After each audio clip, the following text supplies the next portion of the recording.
Nakakapag-stabilize ng blood sugar level. Nakapagpapagaling ng atay at pancreas. Nakakapagpasigla ng paglikha ng insulin sa katawan.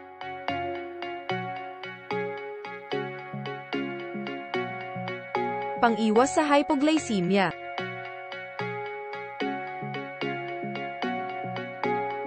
Nakakapag-normalize ng lahat ng metabolic processes.